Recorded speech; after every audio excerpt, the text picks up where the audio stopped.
하나님 말씀 보시겠습니다. 하나님 말씀은 에베소서 1장 23절 말씀입니다. 하나님 말씀은 에베소서 1장 23절 말씀.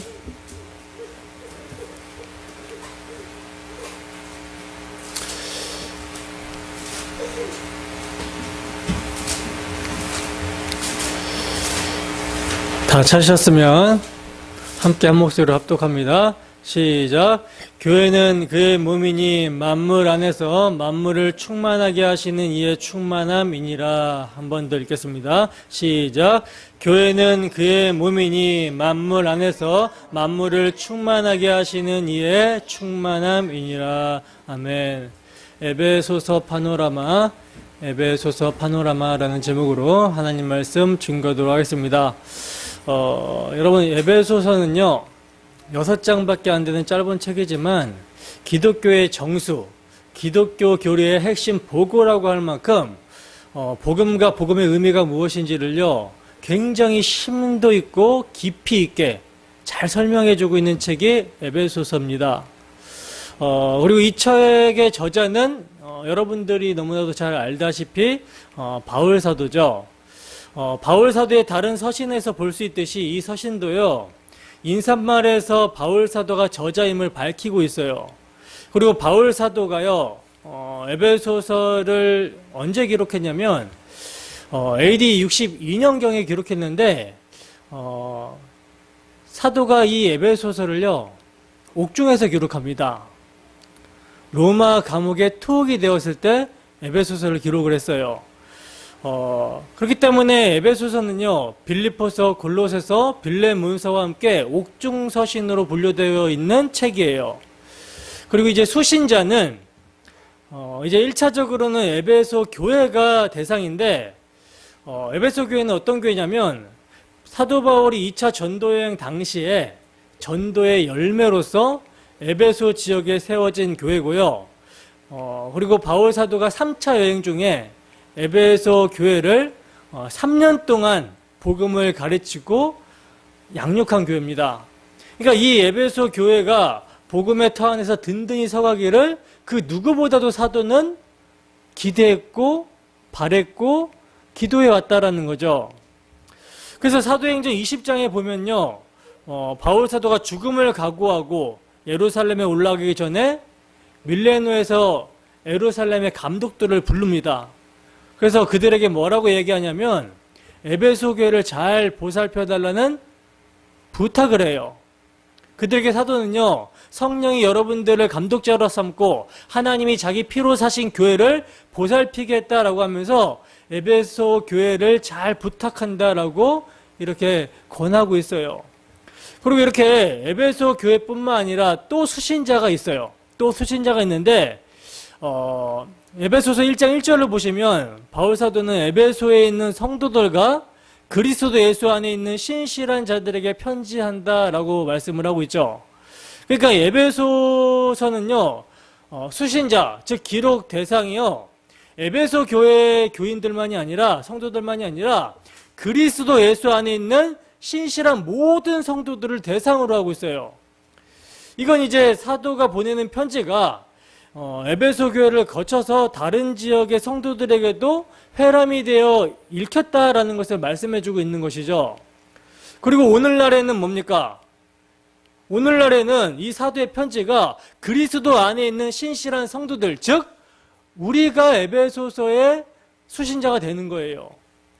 자, 이렇게 이제 에베소서의 수신자의 범위가 그리스도 안에 신실한 성도들까지 범위에 포함이 된다면 사도의 편지는요 어느 지역, 어느 교회나 개인에게만 국한되는 문제를 담고 있는 것이 아니라 그리스도 안에 모든 성도에게 해당되는 문제를 다룬다고 말할 수가 있는 거예요. 다시 말해서 에베소서에서 언급되고 있는 모든 내용들이 오늘날 우리에게 연결이 돼서 우리들의 문제로 말씀을 하고 있다는 것입니다.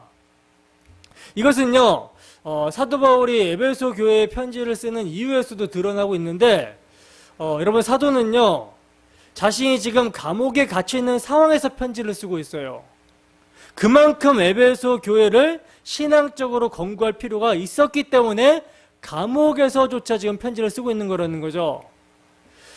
당시 에베소는요, 항구 도시로서요, 상업과 종교의 중심지였습니다. 그래서 우상 숭배가 굉장히 만연한 도시였고, 도덕적 타락이 심한 지역이었고, 여러 가지 범죄가 성행하는 지역이었어요. 그리고 교회 내부적으로는 교회가 폭발적으로 성장해가지고 유대인 및 이방인 출신의 성도가 함께 어울려져 있는 교회 공동체를 이루게 되었는데, 아직 유대인과 이방인의 관계 등에 대한 신학적 정립이 이루어지지 못했던 과도기적인 상황이 있었고요. 질서 유지와 성도 간의 일체와 화합의 문제가 심각하게 대두가 되고 있었어요.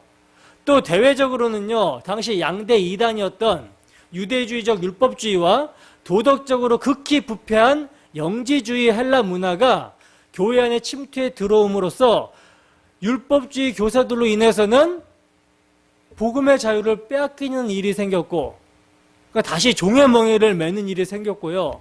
영지주의의 영향으로는 성도들의 가정생활과 사회생활에 심각한 윤리적 위기에 직면해 있었다는 거예요. 이건 이제 오늘날 교회의 모습과도 별 다를 바가 없는 모습인 것이죠. 여러분, 이러한 문화적 배경과 교회 안에 침투해 들어온 이단적 가르침을요, 분별하고 그래서 이제 바르게 신앙생활 한다라는 것은 쉽지가 않습니다. 쉽지가 않아요. 이러한 것을 분별하고 바르게 신앙생활을 하게 될 때 핍박도 있을 것이고 사회적인 형편으로 인해서 신앙이 흔들릴 수도 있게 되는 거예요. 바로 이러한 상황에서 사도 바울은 에베소의 성도들을 권고함으로써 그들을 믿음 위에 굳게 세우기 위해서 에베소서, 지금 서신서를 쓰고 있는 거라는 거죠. 그래서 여러분, 편지의 성격을 보면요, 성도의 정체성이 무엇인지를 각성시켜주고 있어요. 성도의 정체성을 각성시켜주고 있습니다. 그러니까 성도의 존재가 어떤 존재인지 존재론을 사도는 먼저 설명을 하고 있고요. 그리고 그 존재를 어떻게 인식해야 되는지 인식론을 말하면서 가치론, 윤리, 즉 그러므로 어떻게 살아가야 되는지에 대해서 말씀하고 있다는 거예요. 이건요, 오늘날 현대를 살아가는 성도인 우리에게도 굉장히 절실하게 필요한 부분입니다. 여러분, 기독교가 왜 타락하게 되고 문제가 왜 발생하게 되는 것입니까? 왜 그리스도인들이 복음의 야성을 잃어버리게 되고 도덕과 윤리의 수준이 세상이 걱정해 줄 만한 그런 수준이 되어버린 것이죠? 이건요, 간단합니다. 정체성을 잃어버려서 그래요. 성도가 정체성을 잃어버려서 그래요. 여러분, 성도의 정체성은 무엇입니까? 성도의 존재가 뭐예요? 성도의 존재는 교회입니다. 교회예요. 이 교회의 교회됨을 어떻게 인식할 수 있게 되는가? 여러분, 교회의 교회됨, 이것을 어떻게 인식할 수 있죠? 여러분들의 정체성인 교회의 교회됨을 어떻게 인식할 수 있어요? 삼위 하나님의 사역, 즉 복음을 통해서, 설교를 통해서 인식하게 되는 것이죠. 그러므로 성도가 자신의 정체성인 교회됨을 복음을 통해서 회복하게 될 때 뭐가 회복이 됩니까? 복음의 삶이 회복이 되는 것입니다. 윤리가 나오게 되는 거예요. 성도의 존재론적 의미, 성도의 교회됨을 설교를 통해서, 복음의 선포를 통해서 인식하게 되면 윤리, 가치가 복음에 합당한 삶으로 나오게 된다는 것이죠.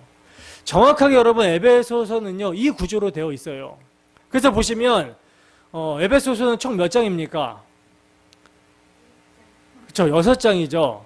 6장인데 6장의 내용으로 구성이 된 에베소서는요, 크게 두 부분으로 나누어 볼 수 있는데, 첫 번째 부분은요, 1장에서 3장까지가 첫 번째 부분이고요. 그 내용은 교회의 정체성에 대해서 말씀하고 있는 것이 그 내용이에요. 교회의 설립은 성삼위 하나님의 역사에 의해서 이루어졌다, 이것을 이제 말을 하고 있고요. 교회의 구성원들인 모든 성도들은 하나님의 구속사역에 의해 구원받은 자들이기 때문에 이러한 인간 구원에 대한 하나님의 섭리에 대해 통찰력을 얻는 것과 또 교회 공동체의 영적 성숙을 위해 사도가 기도를 하고 있는 것이 그 내용이라는 거예요. 그리고 두 번째 부분은 4장에서 6장까지인데 그 내용은요, 교회의 정체성을 깨닫게 된 자들의 복음에 합당한 반응, 삶에 대한 겉면의 내용입니다. 그리스도의 몸된 지체들인 성도들이 삶 속에서 보여야 될 바른 신앙 자세에 대해서 언급을 하고 있어요.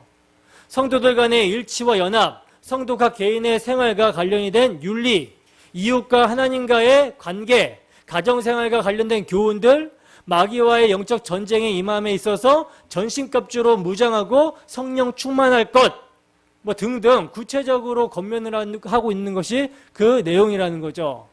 이게 여러분 대강의 내용이에요. 자, 그러면 이제 전체적인 내용을 통해서 성도의 정체성과 그 정체성을 알게 되었을 때 어떤 삶을 살아가야 되는지에 대해서 살펴보도록 하겠습니다. 에베소서 3장 2절에서 4절 말씀입니다. 에베소서 3장 2절에서 4절까지 말씀 함께 읽습니다. 시작. 너희를 위하여 내게 주신 하나님의 그 은혜의 경륜을 너희가 들었을 터이라. 곧 계시로 내게 비밀을 알게 하신 것은 내가 먼저 간단히 기록함과 같으니 그것을 읽으면 내가 그리스도의 비밀을 깨달은 것을 너희가 알 수 있으리라. 아멘. 자, 보시면 여러분 사도 바울은요, 지금 에베소 교회를 위해서 에베소서를 기록하면서 그들에게 이것을 읽으면 뭘 깨닫는다 그래요? 그리스도의 비밀을 내가 깨달은 것을 너희가 알 수 있을 것이다 라고 말씀을 하고 있어요. 여기서 중요한 핵심이 뭡니까? 사도가 기록한 거, 그러니까 에베소서 이 지금 서신서를 읽으면 뭘 깨달을 수 있다? 그리스도의 비밀을 깨달을 수 있다라는 거예요. 비밀이라는 말을 여러분 주목하셔야 돼요. 비밀. 자, 3장 8절에서 9절 말씀도 보겠습니다. 3장 8절에서 9절 말씀 함께 했습니다. 시작. 모든 성도 중에 지극히 작은 자보다 더 작은 나에게 이 은혜를 주신 것은 측량할 수 없는 그리스도의 풍성함을 이방인에게 전하게 하시고 영부터 만물을 창조하신 하나님 속에 감추어졌던 비밀의 경륜이 어떤 것을 드러내게 하려 하심이라. 아멘. 자, 여기서도 보시면 사도는요, 영원부터 만물을 창조하신 하나님 속에 감추어졌던 비밀의 경륜이 어떠한 것인지를 드러내게 하기 위해서 자신이 지금 은혜를 받았다라고 말씀을 하고 있어요. 하나님으로부터. 그렇다면 여러분, 사도가 은혜를 받고 기록하고 있는 하나님 속에 감추어졌던 비밀의 경륜이란 어떤 것일까요? 어떤 것이겠습니까? 사도는요, 지금 에베소서를 통해서 그 비밀의 경륜을 창세 전에 그리스도 안에서 우리를 택했다라고 하는 창세전 애정으로부터 그리스도 안에서 함께 하늘에 앉히시니라고 종말 이후까지 펼치고 있어요. 이 비밀의 경륜의 핵심이 되는 말씀이 오늘 우리가 본문으로 읽은 말씀인데 1장 23절이죠. 함께 다시 읽어보겠습니다. 시작. 교회는 그의 몸이니 만물 안에서 만물을 충만하게 하시는 이의 충만함이니라. 아멘. 여러분, 하나님의 비밀의 경륜의 핵심은 뭡니까? 교회입니다. 그러니까 에베소서의 주제는요, 교회론이라고 할 수 있어요. 즉 그리스도의 몸된 교회가 얼마나 영광스러운가를 펼쳐 보여주고 있는 책이 에베소서라는 것이죠. 여러분, 교회는요 결코 비인격적인 건물이 아니에요. 그래서 저는 용어에 굉장히 민감한 편인데, 지금 여러분 이 건물이 디아스포라 교회가 아니라 지금 여러분들이 있는 이 교회가, 이 건물이 디아스포라 교회가 아니라 이 건물에 디아스포라라는 이름으로 모인 우리가 교회라는 거예요. 그러니까 지금 여러분들은 한창 빌딩이라는 건물, 예배당, 교회당의 교회로 모인 것입니다. 여러분들이 바로 교회라는 거예요. 그래서 바울 사도는요, 교회에 대한 정의를 어떻게 내리고 있습니까? 교회는 그의 몸이니 만물 안에서 만물을 충만하게 하시는 이의 충만함이라, 이렇게 정의를 하고 있어요. 여러분, 교회는요 그의 몸입니다. 누구의 몸이에요? 그리스도 예수의 몸이라는 거예요. 그렇다면 교회의 머리 되시는 그리스도는 어떤 분이신가? 골로새서 2장 9절에서 10절 말씀입니다. 골로새서 2장 9절에서 10절 말씀 함께 했습니다. 시작. 그 안에는 신성의 모든 충만이 육체로 거하시고 너희도 그 안에서 충만하여졌으니 그는 모든 통치자와 건세의 머리시라. 아멘. 보시면 여러분, 교회의 머리 되시는 분은 어떤 분이라고 말씀하고 있습니까? 신성의 모든 충만이 육체로 거하시는 분이라고 사도는 말씀을 하고 있어요. 그러므로 사도는요, 에베소서 3장 19절에서 그의 몸된 교회도 하나님의 모든 충만한 것으로 너희에게 충만하게 하시기를 구하노라 하고 간구를 하고 있는 것입니다. 여러분, 에베소서에는요, 충만이라는 단어가 7번이나 등장을 하고 있어요. 여러분, 충만, 이 단어는 공허라는 말과 반대말이죠. 반대의 개념이죠. 여러분, 사람은요, 태초에 사람은 하나님의 형상으로 창조가 되었습니다. 그래서 태초의 사람은 하나님과 교제하며 그분으로부터 생명의 충만함을 받아서 누렸고 그분의 영광을 반영하고 나타내며 살아갔어요. 이게 여러분 창조의 목적이죠. 사람은 이것을 행할 때 가장 행복할 수 있는 존재로 창조가 된 거예요. 하나님을 즐거워하며 기뻐하며 그분의 말씀에 순종하며 그분의 속성을 드러내는 하나님의 영광을 위해서 사는 삶, 이게 창조의 목적이고 피조물이 마땅하게 살아야 되는 모습입니다. 근데 이러한 세상에 뭐가 들어왔어요? 죄가 들어왔어요. 죄가 들어오자 어떻게 변해버립니까? 하나님과의 교제를 누리며 생명의 충만함을 누려야 되는 인간이 그분의 교제에서 단절이 되었어요. 때문에 그분의 생명력으로 충만했던 사람은 이제 뭐 하게 되었습니까? 그 생명력이 이제 전달이 되지 않기 때문에 그 마음이 공허하게 되었습니다. 하나님에 빠진 빈자리는요, 그 어떤 것으로 채울 수 없는 공허가 찾아오게 되었어요. 그리고 이렇게 하나님과의 관계가 단절이 되자 사람들 사이의 수평적인 관계도 어떻게 됩니까? 마치 산산조각이 난 유리처럼 깨지고 말게 된 것이죠. 이뿐만 아니라 사람이 범죄함으로 말미암아 어디도 저주가 받습니까? 땅도 저주를 받아요. 그래서 모든 피조물들이요 함께 탄식하게 되었다라는 것입니다. 하나님께서는 바로 이렇게 죄로 말미암아 깨지고 공허한 것을요 당신의 아들 예수 그리스도의 십자가로 말미암아 회복시키시는 거예요. 이걸 구속의 역사라고 합니다. 그는 우리의 화평으로서 둘로 하나를 만드사 중간에 막힌 담을 하시는데 자기 육체를 휘장 삼아서 십자가에서 찢으심으로 하나님께 나아가는 새롭고도 산 길을 열어주셨고요. 하나님과 원수된 우리의 관계를 화목하게 하셨습니다. 그리고 유대인과 이방인을 당신 안에서 하나 되게 하시고 하늘에 있는 것이나 땅에 있는 것이 다 그리스도 안에서 에나케 팔라이오 통일이 되게 하셨다라는 거예요. 이것이 뭡니까? 영원 전부터 만물을 창조하신 하나님 속에 감춰졌던 비밀의 경륜이라는 것이죠. 이것이 여러분 교회의 영광스러움이라는 거예요.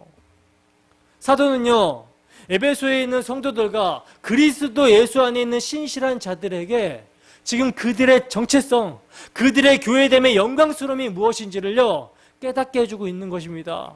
이게 에베소서예요. 그래서 에베소서의 주제는 교회론이라고 말할 수 있는 것입니다.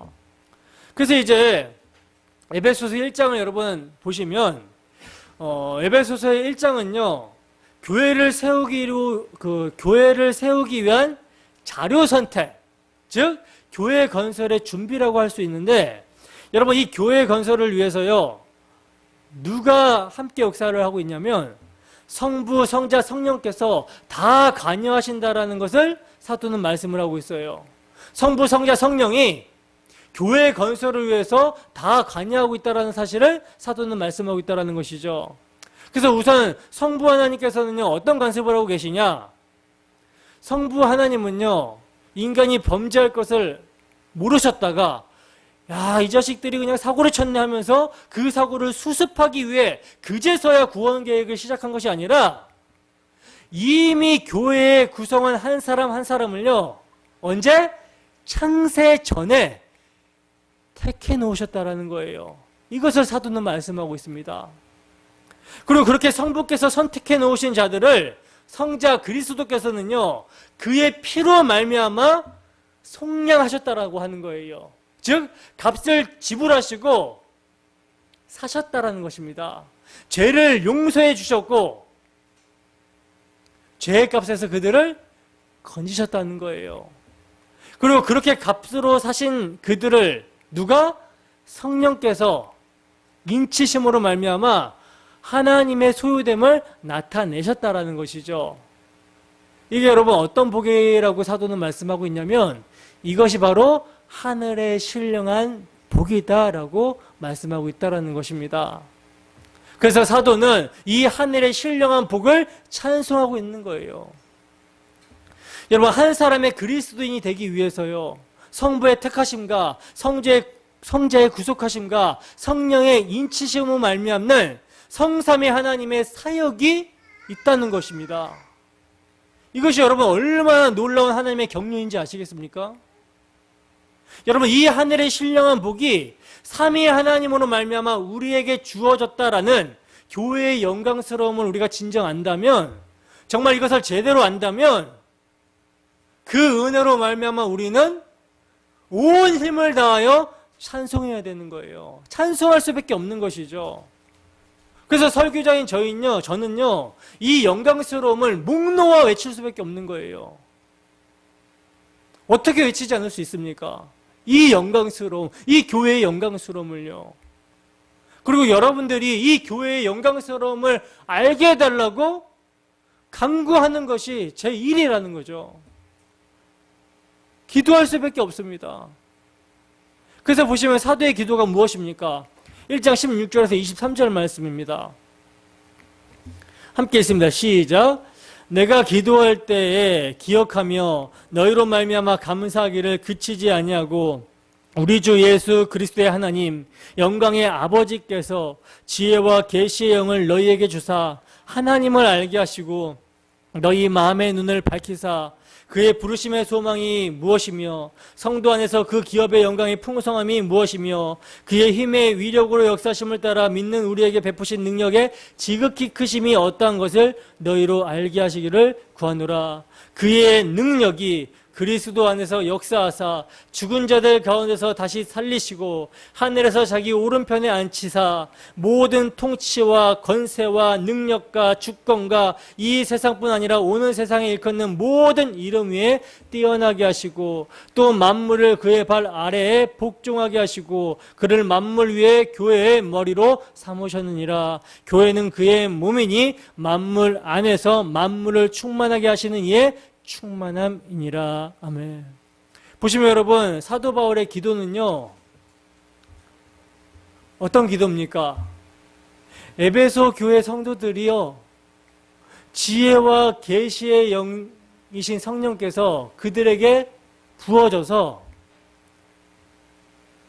성부, 성자, 성령께서 해주신 이 은혜의 영광을 알게 해달라고 기도하고 있어요. 여러분 이것이 우리의 기도여야 됩니다. 우리는 기도를 시작할 때 지혜와 계시의 영이신 성령께서 우리에게 충만함으로 함께 하시고 그 성령이 부어져서 성부, 성자, 성령께서 우리를 위해서 행하신 이 은혜의 영광이 무엇인지를 알게 해달라고 우선적으로 간구를 해야 돼요. 그리고 난 다음에 어떤 기도를 합니까? 감사를 하고 있죠. 우선 감사의 기도를 하고 있고요. 그리고 사도는요 하나님을 알게 해달라고 기도를 하고 있어요. 하나님을. 그리고 성도들의 마음의 눈을 밝히사 부르심의 소망과 우리에게 주려고 하시는 하늘에 간직해 주신 기업의 영광의 풍성함이 무엇인지를 알게 해달라 이렇게 기도를 하고 있고요. 또 우리를 구원하실 때 베풀어 주신 능력이 지극히 크심이 어떤 것을 알게 해달라고 간구를 하고 있습니다. 여러분 이 사도의 기도는 제가 여러분들을 위해서 기도하는 기도의 모범이에요. 정말 이것을 알기만 하면요, 우리의 입술에서 또한 우리의 삶에서 찬송하는 삶이 나올 수밖에 없는 것이죠. 자, 그리고 이제 2장 보시면 2장은요, 1장에서 이렇게 준비해 놓으신 그들이 서로 연결이 되어 지어져가는, 즉 교회가 세워져가는 내용인데 1절에서 10절은요 개인 구원에 대한 내용을 말씀을 하고 있고요, 11절에서 21절까지는 구원 얻은 개인들의 공동체, 즉 교회를 건설하는 것이 내용이에요. 여러분, 교회 건설에 있어서 우선은 개인 구원이 선행이 되어야 되는 것이죠. 그래서 사도는요, 개인이 구원을 받기 전에 어떤 상태에 있었는지를 먼저 설명을 합니다. 개인이 구원받기 이전에 어떤 상태에 있었다라고 사도는 말씀하고 있습니까? 허물과 죄로 죽었다라고 말씀을 하고 있죠. 허물과 죄로 죽었다. 그리고 공중권세 잡은 자, 즉 불순종의 아들들 가운데 역사하는 악한 영을 따라서 육체의 욕심을 따라 육체와 마음이 원하는 것을 하여 본질상 진노의 자녀였다라고 말씀을 하고 있어요. 근데 이러한 우리를 어떻게 하셨다고 합니까? 긍휼이 풍성하신 하나님이 우리를 사랑하신 그 큰 사랑으로 인하여 허물로 죽은 우리를 그리스도와 함께 살리셨고 함께 일으키사 그리스도 예수와 함께 하늘에 앉히셨다라고 하시는 거예요.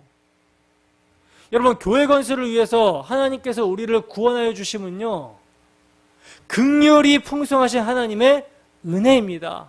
사도는 은혜를 강조하고 있어요. 그리고 이 은혜의 목적은 이 은혜의 지극히 풍성함을 오는 여러 세대에 나타내려 하심이 목적입니다. 때문에 이 은혜에 의하여 믿음으로 너희가 구원을 받은 거라고 말씀하고 있는 거예요. 그래서 뭐 할 수 없다 그럽니까? 행위에서 난 것이 아니기 때문에 자랑할 수 없다라고 하는 거예요. 여러분, 죄와 허물로 죽어있는 상태에서 우리의 행위는요 아무것도 아닌 게 되는 것이죠. 하나님과의 교제가 단절된 상태에 있는 상태에서 하는 모든 일체의 선한 행위, 의로운 행위, 인간들이 칭찬해 줄 만한 행위는요 하나님 보실 때 아무것도 아니에요. 그냥 죄를 오히려 더 쌓고 있는 모습인 것입니다. 죽은 자가 죽은 자의 행사를 하는 것일 뿐이라는 것이죠. 그러므로 뭘로 구원해 주셔야 돼요? 인간의 행위로 구원을 받을 수가 없기 때문에 아무 자격 없는 자에게 무상으로 값없이 은혜로 구원을 해주셔야 되는 거예요. 그래서 그 은혜로 말미암아 믿음으로 구원을 받게 된 것은요, 그리스도 예수 안에서 선한 일을 위하여 지음을 받은 것이다 라고 사도는 말씀합니다. 그리스도 안에서 여러분 선한 일이 무엇입니까? 아버지가 그리스도를 통해서 우리에게 이루신 일을 증거하기 위해서 우리를 충생케 하셨다라는 거예요. 거듭나게 하셨다라는 것이죠. 그러므로 사도는요, 구원받기 이전에 이방인의 상태를 생각해 보라고 말씀합니다. 구원받기 전에 이방인의 상태는요, 한마디로 얘기하면 죽었던 상태였고, 그리스도 밖의 사람이었고, 약속의 언약들에 대해서는 외인이었고, 세상에 소망도 없었고 하나님도 없는 상태였다라는 거예요. 근데 긍휼이 풍성하신 하나님, 그 은혜로 말미암아 교회 건설을 위하여 하나님께서는요 그리스도의 피로 이방인이며 멀리 있던 우리를 가깝게 해주시고자 법조문으로 된 계명의 율법을 폐하시고 유대인과 이방인의 화목을 이루셨다라는 거예요. 뭘로? 십자가로. 그래서 십자가로 이 둘을 한 몸으로 하나님과 화목하게 하셔서 성령 안에서 아버지께 나아가게 하셨다라는 것입니다. 그래서 이제 이방이었던 자들, 우리들은요 성도들과 동일한 시민이요 하나님의 권속, 하나님의 식구가 되었다라는 거예요. 이게 뭡니까? 교회의 영광스러움이죠. 에베소서 2장 20절에서 22절입니다. 함께 했습니다. 시작. 너희는 사도들과 선지자들의 터 위에 세우심을 입은 자라. 그리스도 예수께서 친히 모퉁이 돌이 되셨느니라. 그의 안에서 건물마다 서로 연결하여 주 안에서 성전이 되어가고 너희도 성령 안에서 하나님이 거실 처소가 되기 위하여 그리스도 예수 안에서 함께 지어져 가느니라. 아멘. 여러분, 사도는요, 이방인들이 어디에 터 위에 세워졌다라고 합니까? 사도들과 선지자들의 터 위에, 즉 사도들과 선지자들이 전한 복음의 터 위에 세우심을 입었다라고 말씀을 하고 있어요. 그리고 이들을 위해서 친히 누가? 그리스도 예수께서 모퉁이 돌이 되셨다라고 말씀합니다. 여러분, 건물을 세울 때, 건물을 건축할 때 제일 처음 놓는 돌이 어떤 돌입니까? 모퉁이 돌이에요. 기초석이죠. 그 교회가 건축됨에 있어서 기초가 그리스도 예수라는 말씀이에요. 그리고 그런 후에 그 그리스도 안에서 그리스도라는 그 기초돌 위에 건물마다 서로 연결하여 주 안에서 뭐가? 성전이 되어가고 라고 말씀하고 있는데, 이는 이제 한 사람 한 사람이 작은 성전들로서 그들이 이제 연결이 되어 지어져가는 이것이 교회라는 말씀입니다. 그리고 여러분, 이 성전, 이 지어져가는 성전, 교회가 지금 누구의 집이라고 말씀을 합니까? 하나님의 처소, 하나님의 집이라고 지금 말씀을 하고 있죠. 그러니까 성령 안에서, 예수 안에서 하나님이 거하실 처소가 되기 위해 교회 건설은요, 성령과 성자와 성부와 관련된 삼위일체 하나님의 사역이라는 말씀이에요. 여러분, 우리가 이러한 교회의 일원이 되었다라는 것이 얼마나 영광스러운 것인지를 아시겠습니까? 사도는요, 2장 14절에서 그리스도는 우리의 화평이신지라 둘로 하나를 만드사 원수된 것 곧 중간에 막힌 담을 자기 육체로 허셨다라고 말씀을 하고 있습니다. 그러니까 그 전에는 하나님과 인간 사이에, 그리고 또 인간과 인간 사이에 수많은 원수된 담이 가로막혀 있었다라는 거예요. 하나님과의 사이에도 원수된 담이, 죄가 하나님과 우리 사이를 가로막고 있었고, 또 이 죄는 이웃과 이웃의 그 관계, 사람과 사람의 관계에서도 이 죄가 가로막고 있었다라는 것입니다. 그런데 그리스도께서는 십자가에서 자기 육체로 하나님과 인간 사이에 원수된 죄로 말미암아 막힌 담을 허셔버린 거예요. 허물어 버리신 것입니다. 또한 인간과 인간 사이, 즉 유대인과 이방인 사이의 담을, 남자와 여자와의 담을, 종과 상전과의 담을 이렇게 가로막혀 있는, 이 사이에 가로막혀 있는 담들을 예수님께서는 십자가로 무너뜨려 버리시고 헐어버리신 거예요. 그래서 하나님과 인간 사이를 화목하게 하셨으며 인간과 인간 사이를 하나 되게 하사 서로 연결하여 지어져 가게끔 만드신 것입니다. 여러분, 모든 그리스도인들은요, 똑같은 사람이 없을 정도로 다양합니다만 그들은 그리스도 안에서 부르시어 하나로 품으신 거라는 거예요. 이것이 여러분 바울 사도의 신학의 핵심입니다. 유니온 크라이스트, 뭡니까? 그리스도와의 연합이고 또 엔 크리스토스, 그리스도 안에서라는 뜻이에요. 이게 바울 사도의 신학의 핵심이거든요. 여러분, 교회는 무형교회가 있고 유형교회가 있어요. 들어보셨습니까? 무형교회는 뭡니까? 무형교회는요, 전지전능하신 하나님께서 보시는 교회예요. 전지전능하신 하나님께서 보시는 교회. 그러니까 인간은 볼 수 없고 전지전능하신 하나님께서 볼 수 있는 교회가 무형교회인데, 이 무형교회는요, 하나님께서는 시간을 초월하여 계시는 분이시기 때문에 모든 교회를 있는 그대로 보십니다. 그러니까 전지전능하신 하나님께서 시간을 초월하여 보시는 불가시적 교회가 무형교회예요. 그 교회는 과거, 현재, 미래를 통합하여 그리스도 안에서 이미 완성되었다라는 것이죠. 이게 무형교회예요. 그렇다면 유형교회는 무엇이겠습니까? 유형교회는요, 역사 속에서 시대를 달리하고 공간적으로도요, 전 세계에 산지하고 있는 교회예요. 그러니까 무형교회 안에 유형교회가 지금 속해 있는 것이죠. 때문에 여러분, 성도 개인의 차원에서도요, 그리스도 안에서 이미 우리가 교회로 완성이 되었지만 역사 속에서는 뭐가 있습니까? 자라남이 있는 것이죠. 역사 속에서는 믿음으로 지어져 가야 되는 거예요. 그리스도 예수 안에서. 그리고 교회 공동체 차원으로도요, 이미 여러분, 무형교회는 장자들의 총회입니다. 하늘의 예루살렘으로 완성이 되어 있어요. 그렇지만 가시적 역사 속에서는 뭡니까? 건물과 건물이 연결되어지듯이 지어져 가고 확장되어져 가야 된다는 것이죠. 무엇을 믿으며 어떻게 지어져 가야 되는 것입니까? 하나님께서 그리스도를 통해 이루신 완성을 믿으며 그리스도 예수 안에서 성전으로 하나님이 거실 처소로 지어져 가야 되는 것입니다. 그렇기 때문에 교회는요, 완성과, 그러니까 이미와 아직의 긴장 관계 속에서 신앙생활을 하는 거예요. 믿음으로는 이미 그리스도께서 십자가로 이루신 내가 있습니다.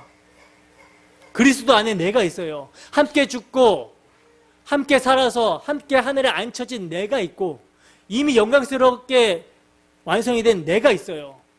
근데 아직이라는 역사 속에서 우리는 그 완성을 바라보며 믿음의 주에 온전케 하신 예수 그리스도를 바라보며 선한 싸움을 싸우고 달려갈 길을 마치기까지의 변화와 성숙, 이것이 있다라는 거예요. 그리스도의 장성 분량까지 자라남이 있다라는 것이죠. 그리고 그러한 교회가 만나서 형성하는 이 공동체, 교회 공동체도 성도가 서로 연합하고 건물과 건물이 연결되듯이 지어져 가고 확정되어져 가야 되는 거예요. 이것이 있다라는 거죠.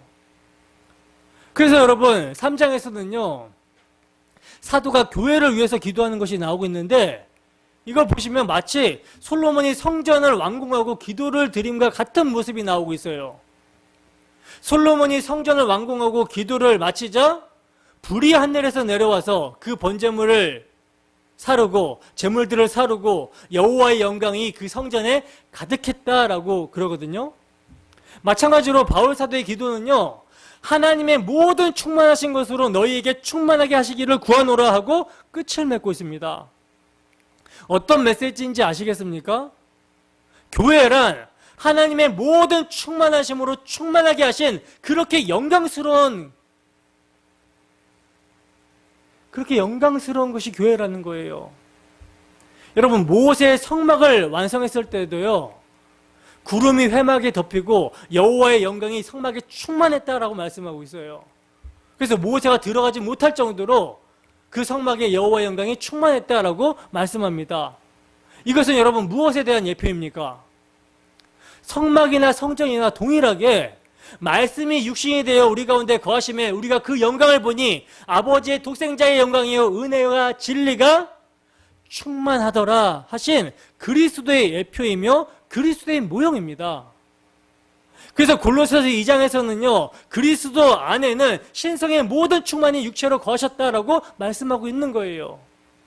그러나 여러분, 우리는요, 더 나아가야만 하는 것이죠. 한 걸음 더 나아가야만 하는 것이죠. 왜? 왜냐하면 바울 사도는요, 너희도 그 안에서 충만하여졌다라고 말씀하고 있기 때문이라는 거예요. 너희도. 이제는 예수 그리스도의 구속으로 말미암아 교회 위에 하나님의 영광이 충만해졌다라는 말씀입니다. 머리에만 충만하고 몸은 텅텅 비어있는 것이 아니라는 거예요. 몸에도 그 하나님의 영광이 충만하여졌다라는 것입니다. 여러분, 하나님께서 참것의 그림자에도 그토록 영광스럽게 영광으로 충만하게 하셨다면 자기 아들의 피로 사신 실체, 즉 하나님의 교회에는 영광으로 더욱 충만하게 하실 것을 우리는 확신할 수 있어야 되는 거예요. 그래서 영광스러운 교회인 것입니다. 그래서 여러분, 오순절날에 강림한 성령은요, 다락방이라는 건물에 충만한 것이 아니었습니다. 거기 모인 120명의 제자들에게 충만했다라는 거예요.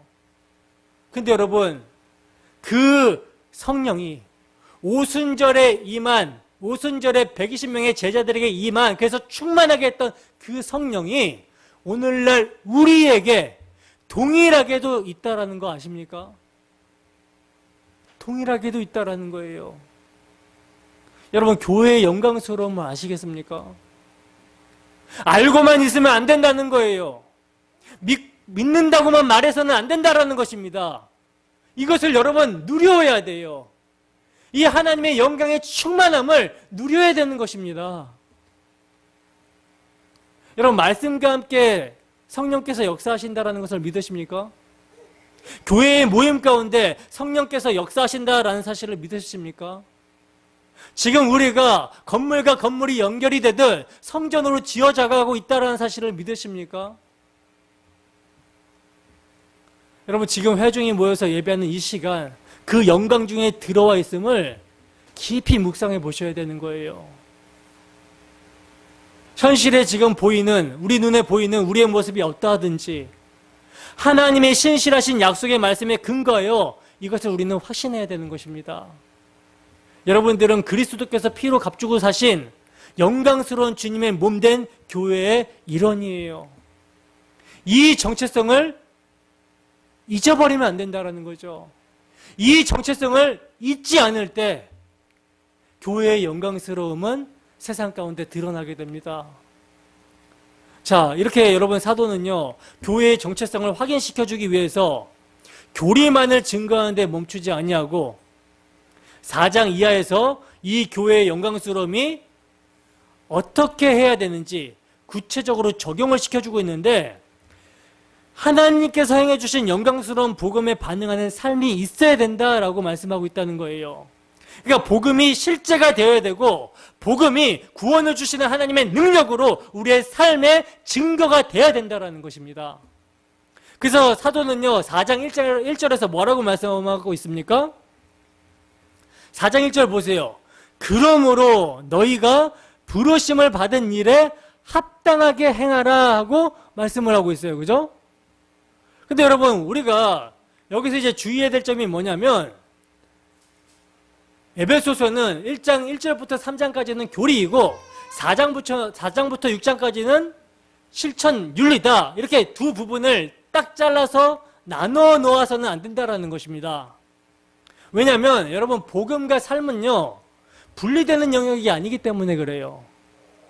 교리와 삶은요, 분리되는 영역이 아니기 때문이라는 것입니다. 그래서 4장부터 시작이 되는 복음에 합당한 삶을 사도가 말하면서도요, 사도는 교리, 즉 복음을 계속 상기를 시켜주고 있어요.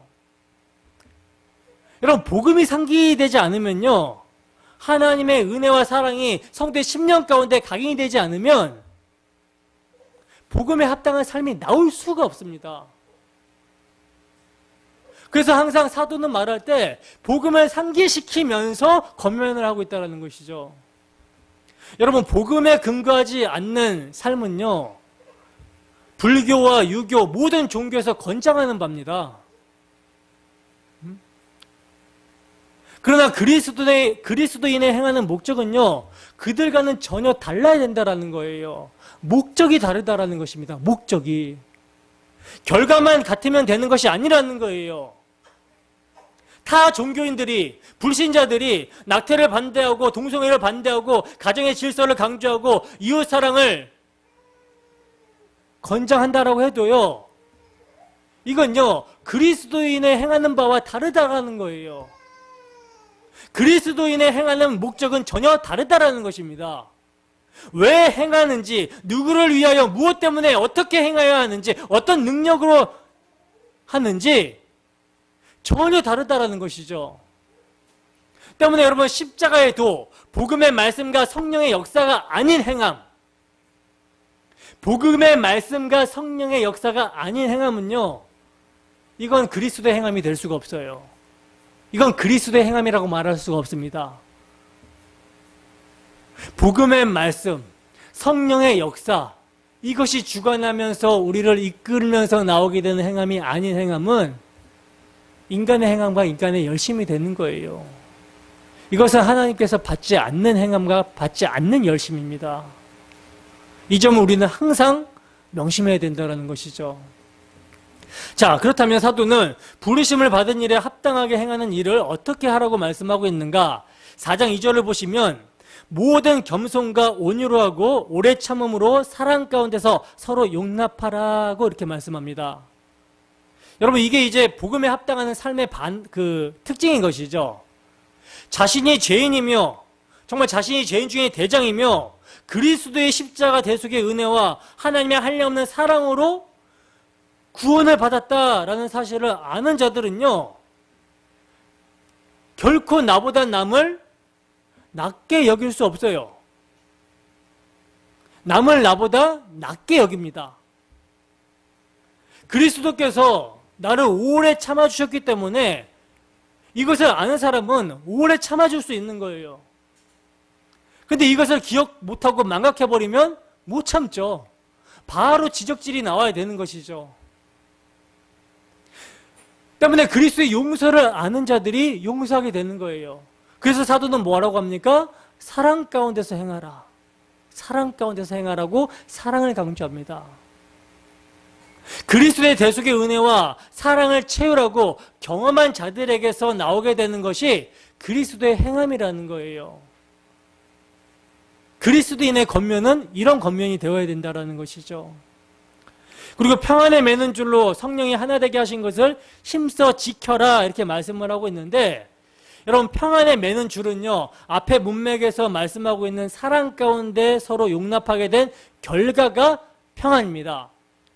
그러니까 그리스도로 말미암아 서로 용납하게 되고 평안하게 되었다라는 거예요. 그리스도께서 뭐가 되어주신 거예요? 평안에 매는 줄이 되어주신 것입니다. 이것으로 여러분, 성령께서 하나가 되게 하신 것을 힘써 지키라고 하는 거예요. 여러분, 잘 들으셔야 되는데 이것은 여러분, 하나가 되도록 힘쓰라는 말이 아니에요. 사도는 몸이 하나요, 성령도 하나요, 소망도 하나요, 주도 하나요, 믿음도 하나요, 세례도 하나요, 하나님도 하나시니 라고 말씀합니다. 즉 우리는요, 교회의 일원으로 거듭나고 태어날 때부터 하나라는 거예요. 그럼 왜 하나님을 지키라고 말씀하고 있느냐? 근데 이를 파괴하려고 하는 대적자가 있기 때문에 그래서 힘써 지키라고 하는 것입니다. 이를 위해서 여러분, 주님께서는요, 승천하시면서 교회에게 목사와 교사를 주셨다라고 말씀을 하고 있어요. 때문에 말씀을 맡은 사역자는요, 사랑 가운데 서로 용납하게 하심으로 평안에 매는 줄이 되어주시는 십자가의 복음을 전함으로 성령께서 하나 되게 하신 것을 힘써 지킬 수 있도록 도와주어야 된다는 것이죠. 사도는 주님께서 말씀을 전하는 자들을 교회에게 선물로 주신 목적을요, 성도를 온전하게 하여 봉사의 일을 하게 하며 그리스도의 몸을 세우려 하심이라고 말씀하고 있습니다. 여러분, 왜 교회의 예배가 공동체적이어야 되며 예배에서의 중심인지 아시겠습니까? 그래서 제가 자꾸 공동체의 모임, 예배를 강조를 하고 있는 거예요. 아무리 여러분 시대와 상황이 변하였다 할지라도 그리스도인들의 기준은요, 절대 불변의 말씀인 성경입니다. 어제나 오늘이나 영원토록 동일하신 예수 그리스도의 말씀 성경에 말세의 마지막이 가까울수록 뭐하라? 모이기에 힘쓰라고 말씀하고 있어요. 예수님께서는 말세의 징조로 뭐라고 말씀하십니까? 전염병이 있을 것이고 지진과 기근이 고차에 있을 것이고 적그리스도가 등장할 것이고 이런 말세의 징조들을 말씀하셨잖아요. 근데 우리는 그 말세의 마지막에 살아가고 있단 말입니다. 그리고 말세의 징조가 실제로 지금 나타나고 있어요. 그러면 이러할수록 우리는 어떻게 해야 됩니까? 모이기에 힘써야 된다는 거예요. 모이기에. 성도가 모여서 하는 일은요, 시와 찬미와 신령한 노래로 찬양하며 말씀 선포를 통해 그의 죽으심을 기념하여 그가 오실 때까지 전해야 되는 것이기 때문에 제가 모임을 강조하고 예배를 강조하는 것입니다. 그러므로 하나님의 아들을 믿는 일과 아는 일에 하나가 되어서 온전한 사람을 이루어 그리스도의 장성한 분량까지, 그 충만한 데까지 우리는 자라야 된다라는 거예요. 범사의 그에까지 자라야 되는 것입니다. 여러분, 교회는요, 복음을 들음으로만이 유혹의 욕심을 따라 썩어져가는 구습을 따라는 옛사람을 벗어버릴 수 있어요. 복음을 들어야지만이. 여러분, 성령께서는요,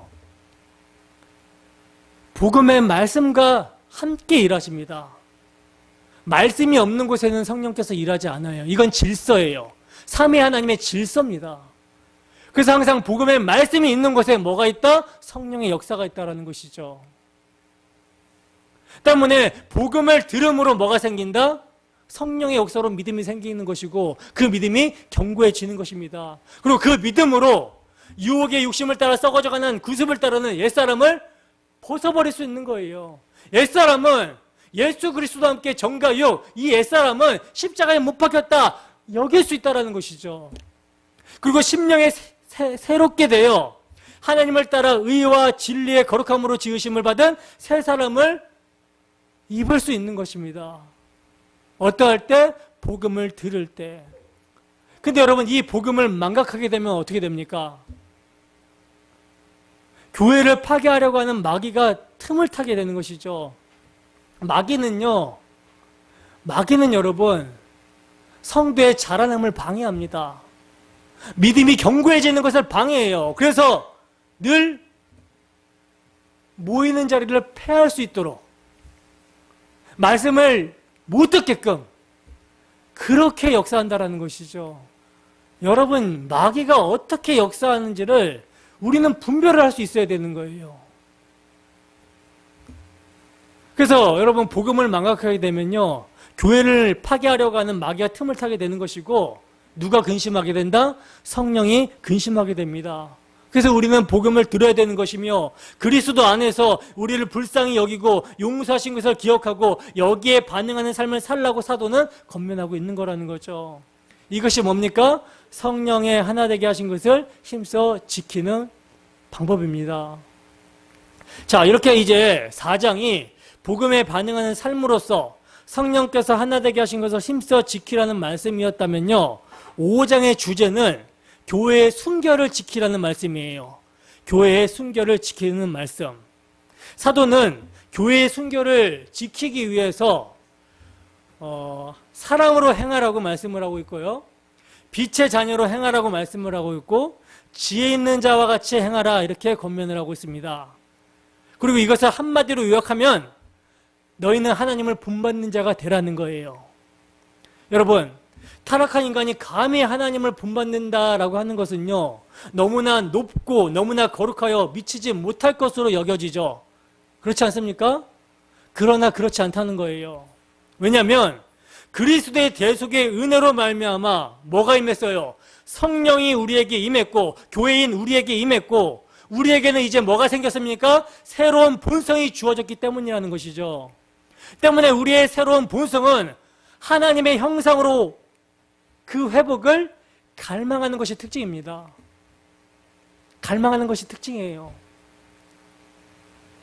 때문에 중생으로 말미암아 재창조가 시작이 된 그리스도인들은요, 그리스도의 사랑이 강건하시는도다 라고 한 사랑의 동력이 되어서 그리스도의 사랑을 기억하고 그 사랑으로 행하는 삶을 살게 된다라는 것이죠. 때문에 사도는 그리스도의 영이 있는 자들에게 권면을 하고 있는 거예요. 그리스도의 영이 있는 자들은 이 권면을 듣겠죠. 그죠?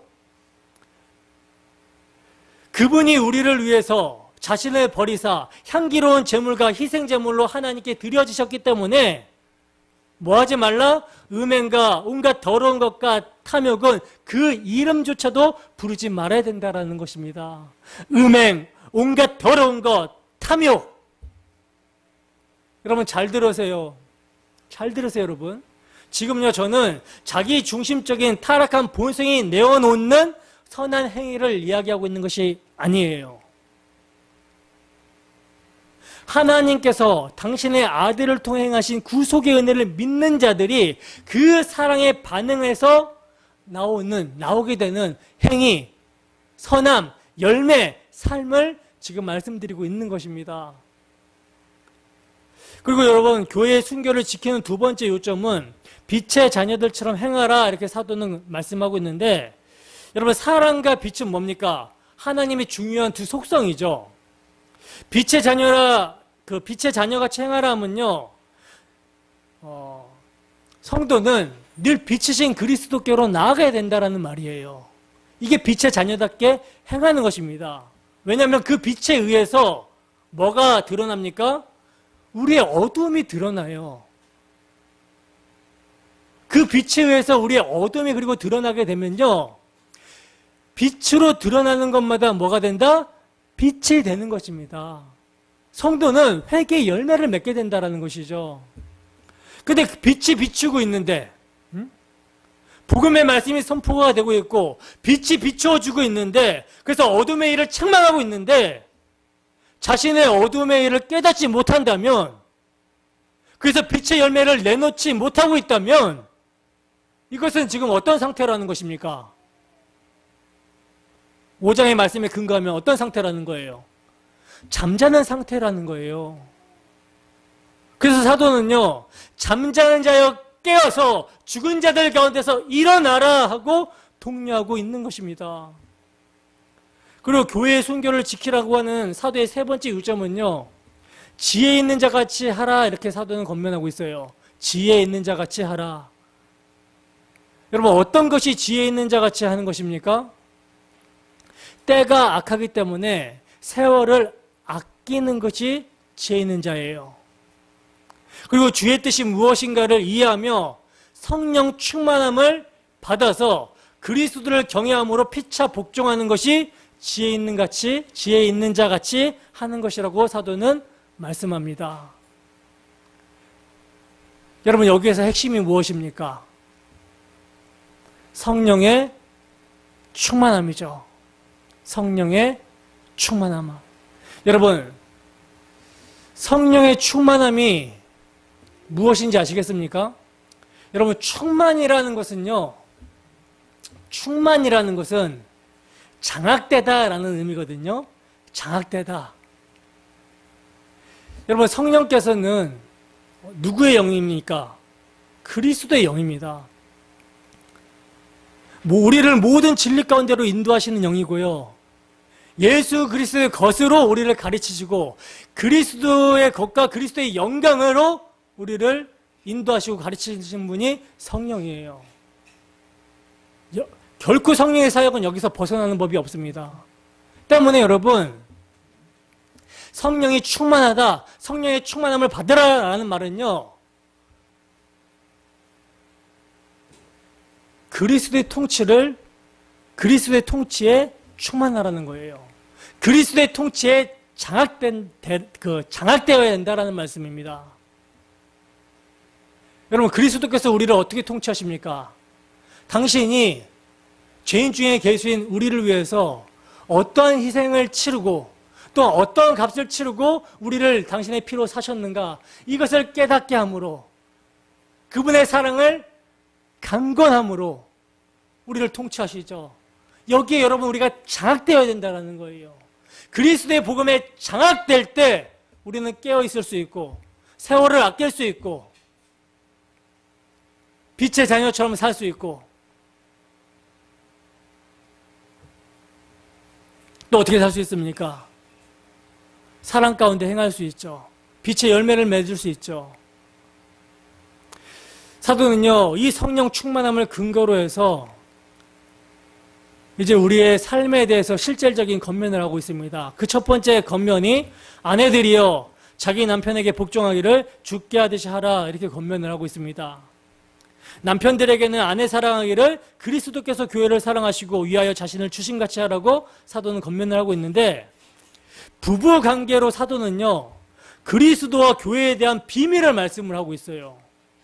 남자와 여자가 결혼을 통해서 나타내야 되는 것은요, 남편은 그리스도의 역할을 하고 아내는 교회의 역할을 하여 그 질서와 사랑을 통해서 하나님 나라의 영광을 드러내야 함에 있다라는 것이죠. 이게 비밀이에요. 근데 여러분 이건요 굉장한 자기 부인이 필요합니다. 그래서 이 겉면의 문맥을 보시면 오직 성령의 충만함을 받으라 하신 문맥에서 하신 겉면이라는 것이죠. 여러분 성령의 충만함이 없이는, 다른 말로 성령께서 구속의 복음을 깊이 채울게 해주시지 아니하시면, 그래서 그리스도의 통치를 받지 아니하면 이거 불가능한 거라는 것입니다. 지금 여러분 사도의 모든 겉면은요 우리의 힘과 의지와 노력과 열심으로 되어지는 일을 말씀하고 있는 것이 아니라 성령이 충만할 때, 그리스도께 완전히 장악되었을 때, 하나님의 모든 충만하신 것으로 충만하게 되었을 때, 그리스도인의 정체성이 각성되었을 때 할 수 있는 일이라는 것을 권면하고 있는 거예요. 무슨 말인지 이해되십니까? 자, 그리고 계속해서 6장에서는요 하나님의 영광이 충만한 교회는 그 가정에서도, 섬기는 직장에서도, 기업에서도 충만해야 된다라고 사도는 권면을 하고 있어요. 그러니까 그리스도인에게 있어서는요 성속 이혼론이 없다라는 것입니다. 교회 안이나 교회 밖이나 똑같다라는 거예요. 교회 안에서 목사면 교회 밖에서도 목사로 행해야 되는 것이고, 교회 안에서 집사고 권사면 교회 밖에서도, 가정에서도, 사회생활에서도 그 충만함을 드러내야 된다는 것입니다. 하나님의 영광이 충만한 교회는요 가정에서도 사회생활에서도 그 충만함을 드러내야 된다는 거예요. 그래서 교회의 사명을 만물 안에서 만물을 충만케 하시는 자의 충만이라고 하는 거라는 것이죠. 그리스도인들이 개인적으로, 가정적으로, 사회의 일원으로 충만한 삶을 살아갈 때에 하나님의 영광은 충만해질 수 있다라고 사도는 권면하고 있는 것입니다.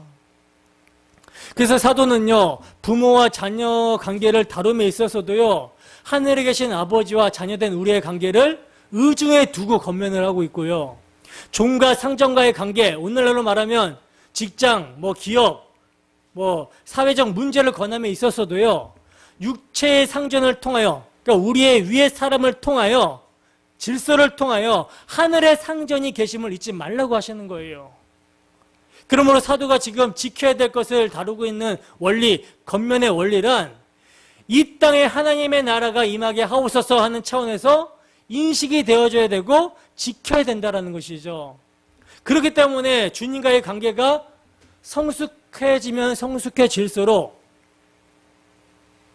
주님의 은혜와 사랑이 무엇인지를 알아가면 알아갈수록 대인관계, 부부관계, 부자관계, 주종관계에도 뭐가 있다? 화평이 이루어지게 된다는 것입니다. 근데 이제 사도는 마지막 부분에서 마귀의 관계를 능히 대적하기 위하여 하나님의 전신갑주를 입으라 하고 권면을 하고 있는데, 이것은 뭡니까? 지금까지 건설해 놓은 교회를 파괴하려고 하는 대적을 막기 위해서 성벽을 쌓고 단단히 지금 방비하라고 하는 뜻과 같은 뜻이에요. 왜냐하면 그 성 안에는 뭐가 있어요? 귀여운 자녀들, 행복한 가정들, 영광스러운 교회가 있기 때문이라는 것이죠. 그러니까 여러분, 영광스러운 교회로 건설이 되는 과정에 필시 따르는 것은 여러분 영적 전쟁입니다. 영적 전쟁이에요. 이 전쟁은 여러분 없을 수가 없습니다. 때문에 그 영적인 전쟁을 위해서 적을 알아야지만 되는데, 사도는 우리의 싸움을 뭐라고 합니까? 우리의 씨름을 뭐라 그러죠? 혈과 육에 대한 것이 아니라 통치자들과 권세들과 이 어둠의 세상 주관자들과 하늘에 있는 악의 영들을 상대하여 싸우는 것이다 라고 말씀을 하고 있어요. 우리의 대적의 대상이 무엇인지를 정확하게 밝혀주고 있습니다. 그리고 이 영적 전쟁을 수행하기 위해서, 대적들과 싸우기 위해서 하나님의 전신갑주를 입으라고 권면하고 있다는 것이죠.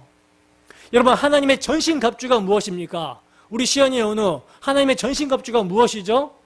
진리의 허리띠, 의의 호심경, 평안의 복음으로 준비한 신을 신고 믿음의 방패와 구원의 투구와 성령의 검, 곧 하나님의 말씀을 가지고 대적자들을 대적하여 싸우라고 권면하고 있는 것입니다. 그리고 성령 안에서 기도하고 깨어 있으라고 하는 거예요.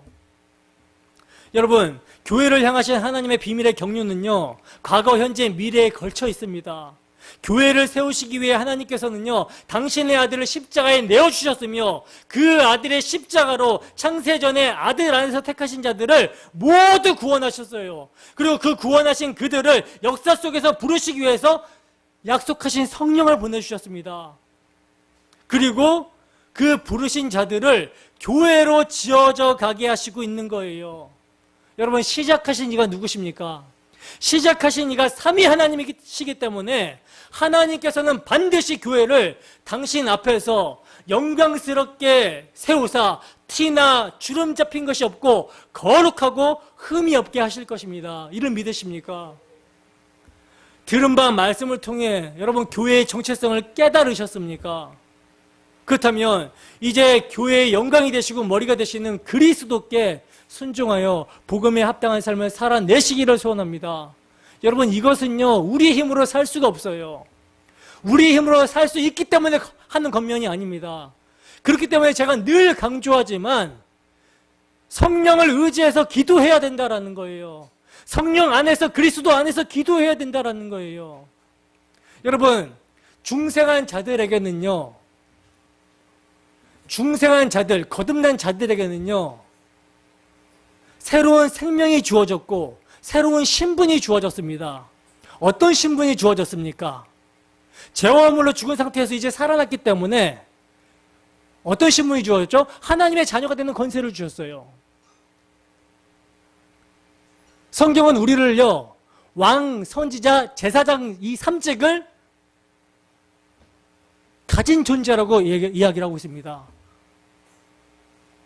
그리고 약속한 성령을 늘 충만함을 구해서 이 삼직의 사역을 하라고 권면하고 있어요. 다스리고 정복하는 사역을 하라고 권면하고 있어요. 하나님 나라의 건설을 위해서 우리가 지어져 가야 됨과 동시에 또 세상을 향해서 하나님께서 창세전에 택하신 자들을 교회로 접붙이는 그 사역을 맡겨주셨습니다. 이 사역을 하기 위해서 우리는 대적자들, 하늘의 이 악한 영들과 싸워야 된다는 것이죠. 싸우기 위해서는 여러분 능력을 구하셔야 되는 거예요. 능력이 이미 주어졌습니다, 우리에게. 그 능력을 구하셔야 되는 거예요. 그렇기 때문에 여러분, 기도를 건성 같은 대충대충 하면 안 되는 것이죠. 어떤 기도를 해야 됩니까? 씨름하는 기도를 하셔야 되는 거예요. 씨름하는 기도를. 구하고 찾고 두드리는 씨름하는 기도를 해야 되는 것입니다. 하나님께서는 성령 충만함을 약속하셨어요. 때문에 우리가 세상의 묵상을 빼앗기지 않고 늘 하나님의 말씀을 묵상함으로 이 묵상이 기도와 연결이 돼서 성령 안에서 수시로 기도하게 될 때 우리는 우리의 사명을 감당할 수 있는 것입니다. 이러할 때 심령의 부흥이 일어나게 되는 것이고, 심령의 부흥이 일어나게 되면 우리는 담대함 가운데 세상에 나가서 전할 수 있는 거예요. 예수는 주다, 예수는 그리스도다. 십자가에 못 박히신 예수를 믿지 않으면 저주가 임한다, 심판이 임한다. 그러니 회개하고 예수를 믿어라. 여러분, 예수의 이름이 우리에게 주어졌습니다. 잠에서 깨어나시기 바랍니다. 잠에서 깨어나서 성령 안에서 기도합시다. 성령 충만함을 기도합시다. 여러분, 우리를 디아스포라 공동체로, 디아스포라라는 이름으로 왜 모이게 하셨겠습니까? 교회를 세우라고 모이게 하신 것이고, 교회로 지어져 가라고 부르셨습니다. 우리 주 예수 그리스도의 터 위에서 우리 모두가 영광스러운 교회로 지어져 가게 되기를 주님의 이름으로 축원합니다. 기도하시다가